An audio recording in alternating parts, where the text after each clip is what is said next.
नमस्कार, तुम्हा सर्वांच्या बीबी न्यूज तुमसरमध्ये स्वागत आहे.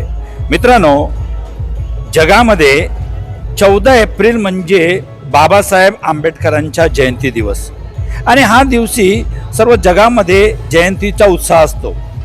उत्साह एवढा असते की 15 दिवसापासूनच याची जयंत तयारी करण्यात येते आणि हाच उत्साह दिसून आला तुमसर येथील रविदास नगरातील बाबासाहेबांच्या युवक अनुयायामध्ये. त्यांनी काय केलं तर 3 मार्चलाच रविदास नगर येथे चौकामध्ये भव्य दिव्य बॅनरचा उद्घाटन केला. तुम्ही बघू शकता कशा प्रकारे भव्य दिव्य बॅनर त्यांनी लावलेला आहे आणि या प्रसंगी त्यांच्यामध्ये भारी उत्साह दिसून येत होता.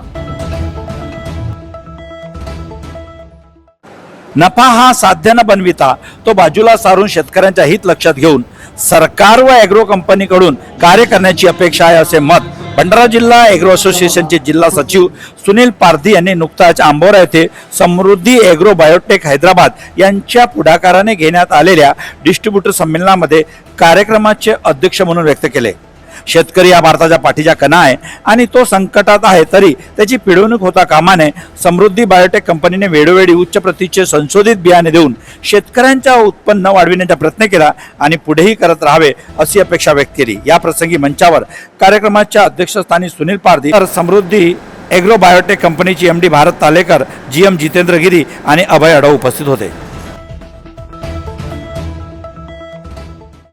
तुमसर तालुक्यात काही दिवसापासून मुरुम माफियांचा आतंक वाढत असल्याचे चित्र दिसून येत आहे.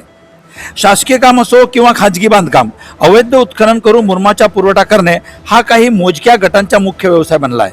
विशेष म्हणजे या अवैध कामाकडे संबंधित प्रशासन दुर्लक्ष करत असल्याने नागरिकांमध्ये नाराजी व्यक्त होत आहे. स्थानिकांच्या माहितीनुसार तुमसर रोडवरील बड्डा मैदान परिसरात गेल्या काही दिवसापासून मोठ्या प्रमाणात अवैध मुरुम उत्खनन सुरू आहे. दिवसा ढवळ्या JCB व ट्रॅक्टरच्या सहाय्याने मुरुम काढून तो विविध ठिकाणी पुरवठा केला जात असल्याचे सांगितले जात आहे. या सततच्या हालचालीमुळे परिसरातील रस्त्यांची दुरवस्था झालेली आहे. या अवैध उत्खननाला काही अधिकाऱ्यांचा प्रत्यक्ष अप्रत्यक्ष वरहस्त असल्याची चर्चा नागरिकांमध्ये रंगत आहे.